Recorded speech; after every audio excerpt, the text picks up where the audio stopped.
Hello सभी को राधे राधे राम राम। हम इतिहास के बारे में कुछ जानकारी पहले क्लास में ले चुके थे। आइए आज हम इतिहास को दूसरे क्लास में जानते हैं। इतिहास को हम पहले क्लास में जाने थे। इतिहास को हम 3 भागों में बांटते हैं, ठीक। फिर कौन कौन? प्रागैतिहासिक, आद्य ऐतिहासिक तथा ऐतिहासिक। फिर प्रागैतिहासिक को हम पाषाण काल भी कहते हैं। पाषाण काल को हम 3 भागों में बांटे थे। कौन कौन? पुरापाषाण, मध्यपाषाण तथा नवपाषाण। पुरापाषाण काल को हम पढ़ चुके थे, लेकिन अब पढ़ेंगे मध्यपाषाण काल, उसके बाद नवपाषाण काल आज के क्लास में। चलिए प्रारंभ करते हैं।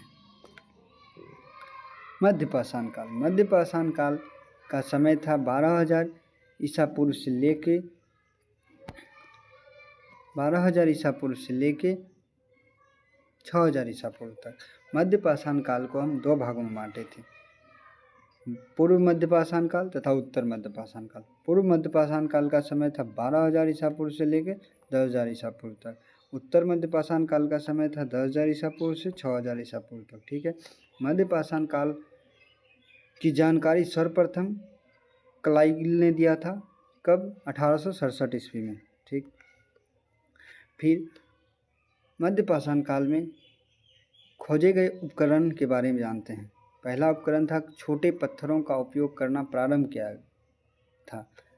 छोटे पत्थरों को हम माइक्रोलिथिक्स कहते थे। क्या कहते थे? माइक्रोलिथिक्स कहते थे। माइक्रोलिथिक्स कहते थे या लघुष्म भी कहते थे, ठीक। पशुपालन।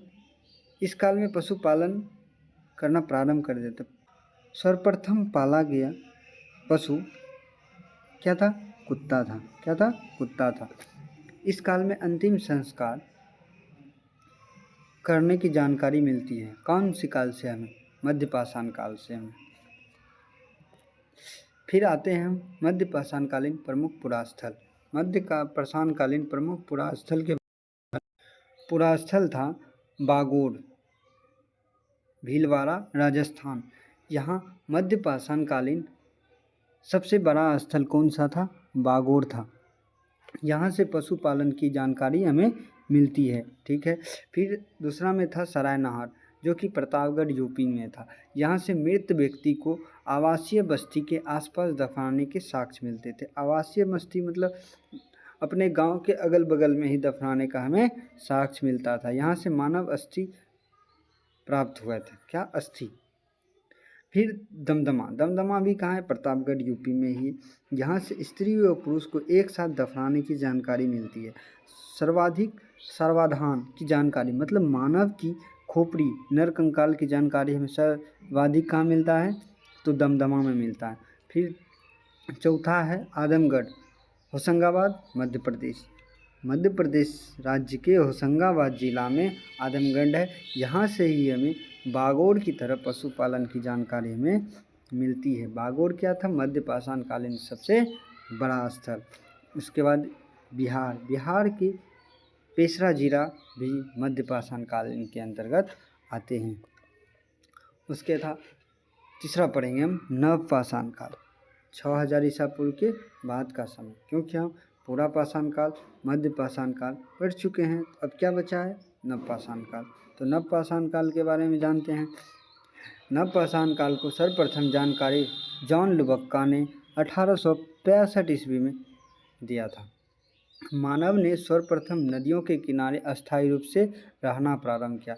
मानव सर्वप्रथम कहाँ रहना प्रारंभ किया? तो नदियों के किनारे रहना प्रारंभ किया।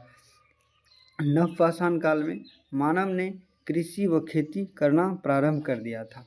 आग पर नियंत्रण सीख लिया था। मतलब आग की खोज तो पुरापाषाण काल में हुआ, लेकिन नियंत्रण नवपाषाण काल में हुआ। पहियों की खोज हो गई थी। कौन सी पहिया? पत्थरों की पहिया। किसके लिए? मिट्टी के बर्तन बनाने के लिए। मिट्टी के उपकरण बनाने की शुरुआत भी नवपाषाण काल में हो गया था। अब आते हैं नवपाषाणकालीन प्रमुख पुरास्थल। नवपाषाणकालीन पुरास्थल में पहला आता है बुर्ज होम, जो कि श्रीनगर कश्मीर में है। यहाँ से गर्त आवास मतलब गड्ढे नुमा घर की जानकारी हमें मिलती है। कुत्ता के साथ मानव को दफनाने का साक्ष्य हमें कहाँ से मिलता है? कुत्ता के साथ मानव को दफनाने का साक्ष्य हमें बुर्ज होम, श्रीनगर, कश्मीर से मिलता है। उसके बाद दूसरा आता है गुफक कराल, जो कि पुलवामा, कश्मीर में है। यहाँ से कृषि व पशुपालन की जानकारी हमें कहाँ से मिलता है? गुफक कराल, पुलवामा, कश्मीर से। पुलवामा अटैक कब हुआ था? 14 फरवरी को। इस दिन हम क्या मनाते हैं? ब्लैक डे के रूप में मनाते हैं, ठीक है। उसके बाद मेहरगढ़, जो कि बलूचिस्तान, पाकिस्तान में है। भारत में सर्वप्रथम गेहूँ वह जौ के साक्ष्य हमें मेहरगढ़ से मिला था। मानव के साथ बकरी को दफनाने का साक्ष्य भी हमें मेहरगढ़ से मिला था।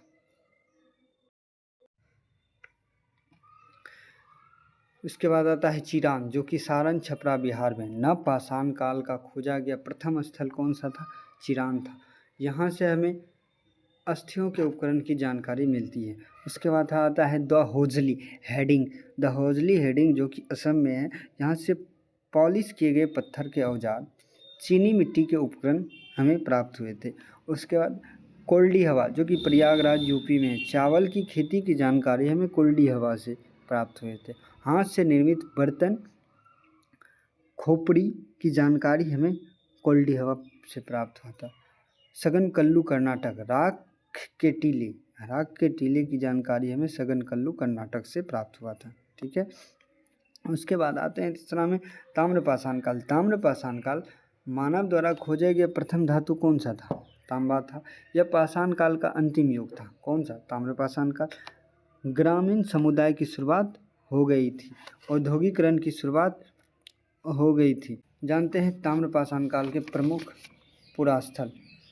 ताम्रपाषाण काल के प्रमुख पुरास्थल में बिहार था। बिहार के 3 जिले थे, सिनुवार, सोनपुर तथा ताड़ीठ। यहाँ से हमें ताम्रपाषाण के पुरास्थल प्राप्त हुए थे। उत्तर प्रदेश में 2 जिले थे, खिराडीह तथा नरहर। मध्य प्रदेश में नवदा टोली थे। Thank you for watching. आपको यह वीडियो कैसा लगा? अगर अच्छा लगा तो आप कमेंट बॉक्स में हमें ज़रूर बताएं। धन्यवाद।